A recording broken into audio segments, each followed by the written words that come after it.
ಪನ್ನೀರ್ ಮಸಾಲ, ಪನ್ನೀರ್ ಕಡಾಯಿ ಇದನ್ನೆಲ್ಲ ನೀವು ತಿಂದಿರ್ಬೋದು. ಒಂದೇ ಥರ ಪನ್ನೀರ್ ರೆಸಿಪಿನ ತಿಂದು ಬೇಜಾರಾಗ್ತಾಯಿದ್ರೆ ಮಿಸ್ ಮಾಡದೆ ಒಂದ್ಸಲ ಈ ಥರ ಪನ್ನೀರ್ ಟಿಕ್ಕಾ ಮಸಾಲಾನ ಟ್ರೈ ಮಾಡಿ ನೋಡಿ.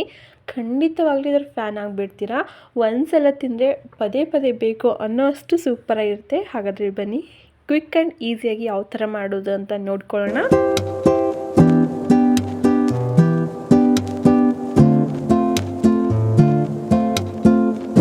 ಹಾಯ್ ಆಲ್, ನಮಸ್ಕಾರ ಎಲ್ಲರಿಗೂ and welcome back to show ಮತ್ತು ಬೀದರ್ ಯೂಟ್ಯೂಬ್ ಚಾನಲ್. ಯಾರಾದರೂ ಈ ವಿಡಿಯೋ ಮೂಲಕ ನನ್ನ ಚಾನಲ್ನ ಫಸ್ಟ್ ಟೈಮ್ ನೋಡ್ತಾ ಇದ್ದರೆ ದಯವಿಟ್ಟು ಒಂದ್ಸಲ ಸಬ್ಸ್ಕ್ರೈಬ್ ಮಾಡಿಕೊಂಡು ವಿಡಿಯೋನ ನೋಡ್ಕೊಳ್ಳಿ. ಹಾಗೆ ವಿಡಿಯೋ ಸ್ಕಿಪ್ ಮಾಡದೆ ಕೊನೆಯವರೆಗೂ ನೋಡಿ. ಇಷ್ಟ ಆದರೆ ಲೈಕ್ ಮಾಡೋದನ್ನು ಮರಿಬೇಡಿ.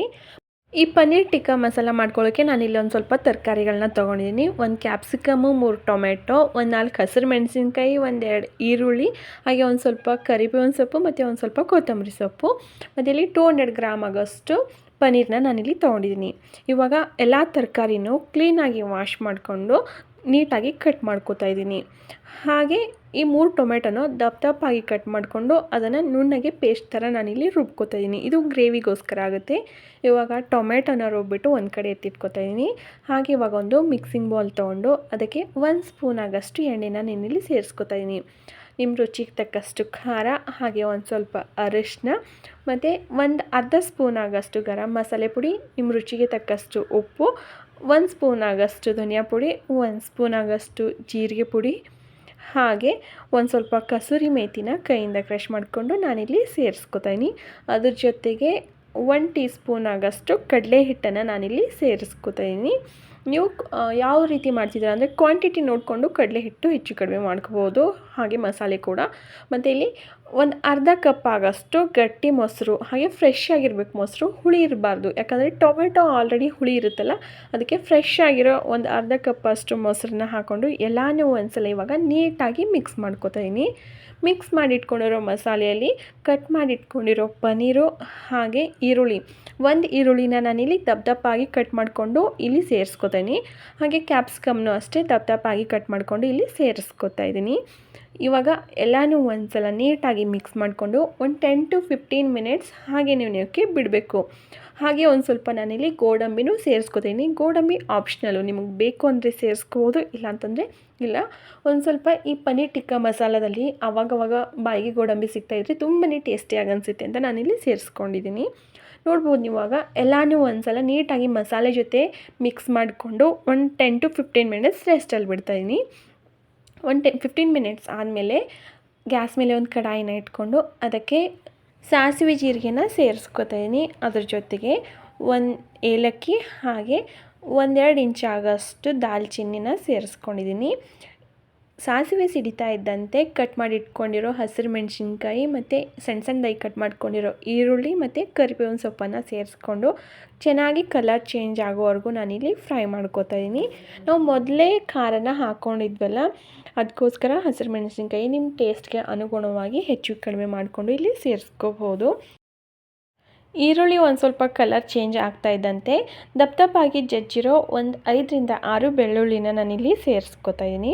ಹಾಗೆ ಕುಕ್ಕಿಂಗು, ಹೋಮ್ ಡೆಕೋರು, ಟ್ರಾವೆಲಿಂಗ್ಸು ಅಥವಾ ಹೆಲ್ತ್ ಟಿಪ್ಸ್ನಲ್ಲಿ ಇಂಟ್ರೆಸ್ಟ್ ಇದ್ದವರು ಮಿಸ್ ಮಾಡಿದೆ ನನ್ನ ಚಾನಲ್ನ ಸಬ್ಸ್ಕ್ರೈಬ್ ಮಾಡ್ಕೊಳ್ಳಿ. ಯಾಕಂದರೆ ನಾನು ವೀಡಿಯೋಗಳನ್ನ ಮಾಡೋದು ಈ ಟಾಪಿಕ್ಸ್ಗಳನ್ನ ಇಟ್ಕೊಂಡು.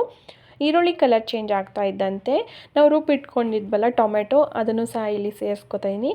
ಟೊಮೆಟೊ ಹಸಿ ವಾಸನೆ ಹೋಗೋವರೆಗೂ ಚೆನ್ನಾಗಿ ಫ್ರೈ ಮಾಡ್ಕೋಬೇಕಾಗುತ್ತೆ, ಅಂದರೆ ಒಂದು 2-3 ನಿಮಿಷ. ಟೊಮೆಟೊ ಜೊತೆ ನಾನಿಲ್ಲಿ ಒಂದು ಅರ್ಧ ಸ್ಪೂನ್ ಆಗೋಷ್ಟು ಉಪ್ಪನ್ನು ಸೇರಿಸ್ಕೊತೀನಿ. ಈ ಥರ ಉಪ್ಪು ಸೇರಿಸ್ಕೊಳ್ಳೋದ್ರಿಂದ ಟೊಮೆಟೊ ಬೇಗನೆ ಬೇಯ್ದುಬಿಡುತ್ತೆ. ಮತ್ತು ಆವಾಗಲೇ ಪನ್ನೀರನ್ನ ಮ್ಯಾರಿನೇಟ್ ಮಾಡುವಾಗ ಒಂದು ಸ್ವಲ್ಪ ಉಪ್ಪನ್ನ ಸೇರಿಸ್ಕೊಂಡಿದ್ವಲ್ಲ, ಸೊ ಇವಾಗ ನೋಡಿಕೊಂಡು ಸೇರಿಸ್ಕೊಳ್ಳಿ. ಇವಾಗ ಉಪ್ಪು ಸೇರಿಸ್ಕೊಂಡು ಮತ್ತೆ ಒಂದು 2 ನಿಮಿಷ ಟೊಮೆಟೊನ ಚೆನ್ನಾಗಿ ಬೇಯಿಸ್ಕೊತಾ ಇದ್ದೀನಿ.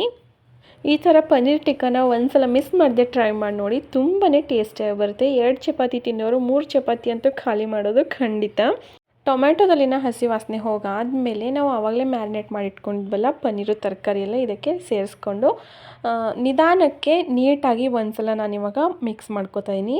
ಪನ್ನೀರು ಸಾಫ್ಟಾಗಿ ಮಿಕ್ಸ್ ಮಾಡ್ಕೋಬೇಕಾಗುತ್ತೆ. ಜೋರಾಗಿ ಮಿಕ್ಸ್ ಮಾಡಿಕೊಂಡ್ರೆ ಅದು ಪುಡಿ ಆಗುತ್ತೆ. ಅದಕ್ಕೋಸ್ಕರ ನೀಟಾಗಿ ಒಂದ್ಸಲ ಎಲ್ಲನೂ ಮಿಕ್ಸ್ ಮಾಡಿಕೊಂಡು ಒಂದು 2-3 ನಿಮಿಷ ಹಾಗೆ ತಟ್ಟೆನ ಮುಚ್ಚಿಬಿಟ್ಟು ಇದನ್ನು ಮೊದಲಿಗೆ ನೀರು ಹಾಕದೇ ಬೇಯಿಸ್ಕೋಬೇಕಾಗುತ್ತೆ. ಮತ್ತು ನಾವು ಮಸಾಲೆ ಮಿಕ್ಸ್ ಮಾಡ್ಕೊಳ್ಳೋವಾಗ ಮೊಸರು ಹಾಕಿದ್ವಲ್ಲ, ಅದಕ್ಕೋಸ್ಕರ ಗ್ಯಾಸ್ನ ಕಡಿಮೆ ಉರಿಲಿ ಇಟ್ಕೊಂಡು ಕಂಟಿನ್ಯೂಸ್ ಆಗಿ ಮಿಕ್ಸ್ ಮಾಡಬೇಕು. ಇಲ್ಲಾಂತಂದರೆ ಮೊಸರು ಒಡೆದೋಗೋ ಚಾನ್ಸಸ್ ಇರುತ್ತೆ. ಅದಕ್ಕೆ ಕಂಟಿನ್ಯೂಸ್ ಆಗಿ ಮಿಕ್ಸ್ ಮಾಡ್ಕೊಂಡು ನಾನಿಲ್ಲಿ ಒಂದು 2 ನಿಮಿಷ ಹಾಗೆ ಬಿಡ್ತಾಯಿದ್ದೀನಿ.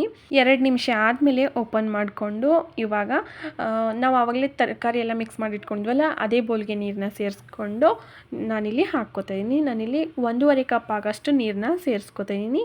ನೀವು ಸಹ ತರಕಾರಿನ ನೋಡಿಕೊಂಡು ಸೇರಿಸ್ಕೋಬೇಕತ್ತೆ. ಮತ್ತು ನಾವಿಲ್ಲಿ ಜಾಸ್ತಿ ತರಕಾರಿ ಏನೂ ಹಾಕಿಲ್ವಲ್ಲ, ಕ್ಯಾಪ್ಸಿಕಮು ಈರುಳ್ಳಿ ಅಷ್ಟೇ ಸೇರಿಸ್ಕೊಂಡಿದ್ವಲ್ಲ, ಅದಕ್ಕೋಸ್ಕರ ಜಾಸ್ತಿ ನೀರು ಏನು ಬೇಕಾಗಲ್ಲ. ಮತ್ತು ಬೇಯೋಕ್ಕೂ ಕೂಡ ಕಮ್ಮಿಯೇ ಟೈಮ್ ತೊಗೊಳುತ್ತೆ. ಕ್ಯಾಪ್ಸಿಕಮ್ ಬೇಯೋಕ್ಕೂ ಟೈಮ್ ತೊಗೊಳ್ಳಲ್ಲ, ಪನ್ನೀರು ಬೇಯೋಕ್ಕೂ ಟೈಮ್ ತೊಗೊಳ್ಳಲ್ಲ.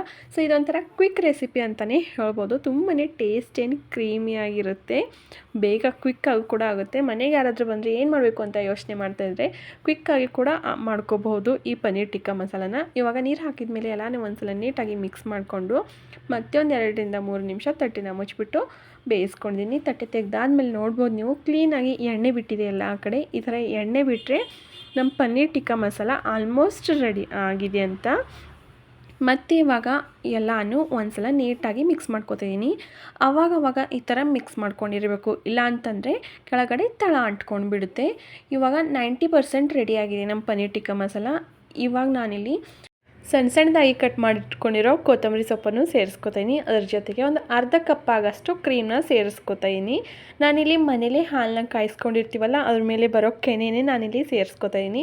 ನೀವು ಈ ಥರ ಹಾಲಿನ ಮೇಲಿನ ಕೆನೆ ಬೇಕಾದರೂ ಸೇರಿಸ್ಕೋಬೋದು, ಇಲ್ಲಾಂತಂದರೆ ಆಚೆಗಡೆ ತುಂಬಾ ಸಿಗುತ್ತೆ ಕ್ರೀಮು, ಅದನ್ನು ಬೇಕಾದರೂ ಸೇರಿಸ್ಕೋಬೋದು. ನಿಮ್ಮ ಟೇಸ್ಟ್ಗೆ ಅನುಗುಣವಾಗಿ ಇಲ್ಲಿ ಕ್ರೀಮ್ನ ಸೇರಿಸ್ಕೊಂಡು ನೀಟಾಗಿ ಒಂದ್ಸಲ ಮಿಕ್ಸ್ ಮಾಡಿಕೊಂಡು 1 ನಿಮಿಷ ಬೇಯಿಸ್ಕೊಂಡು ಗ್ಯಾಸ್ನ ಆಫ್ ಮಾಡಿಕೊಂಡ್ರೆ ಮುಗ್ದೋಯ್ತು. ಟೇಸ್ಟಿಯಾಗಿರೋ ಪನ್ನೀರ್ ಟಿಕ್ಕಾ ಮಸಾಲ ರೆಡಿ ಆಗೇ ಹೋಗುತ್ತೆ. ಇದನ್ನು ನೀವು ಪೂರಿ, ಚಪಾತಿ, ಪರೋಟ ಯಾವುದ್ರ ಜೊತೆ ಬೇಕಾದರೂ ಎಂಜಾಯ್ ಮಾಡ್ಬೋದು. ಈ ವಿಡಿಯೋ ನಿಮಗೆ ಯೂಸ್ಫುಲ್ ಆಗಿದೆ ಅಂತ ಅನ್ಕೋತೀನಿ. ವಿಡಿಯೋ ಯೂಸ್ಫುಲ್ ಅಂತ ಅನಿಸಿದರೆ ದಯವಿಟ್ಟು ಒಂದು ಲೈಕ್ ಮಾಡೋದನ್ನು ಮರಿಬೇಡಿ. ಮುಂದೆನೂ ಸಹ ಇದೇ ಥರ ಹೊಸ ವಿಡಿಯೋಗಳಿಗೋಸ್ಕರ ದಯವಿಟ್ಟು ನನ್ನ ಚಾನಲ್ನ ಸಬ್ಸ್ಕ್ರೈಬ್ ಮಾಡ್ಕೊಳ್ಳಿ. ನಾನು ಸಿಗ್ತೀನಿ ಮುಂದೆ ಹೊಸ ವಿಡಿಯೋದೊಂದಿಗೆ. Bye, take care, thank you for watching.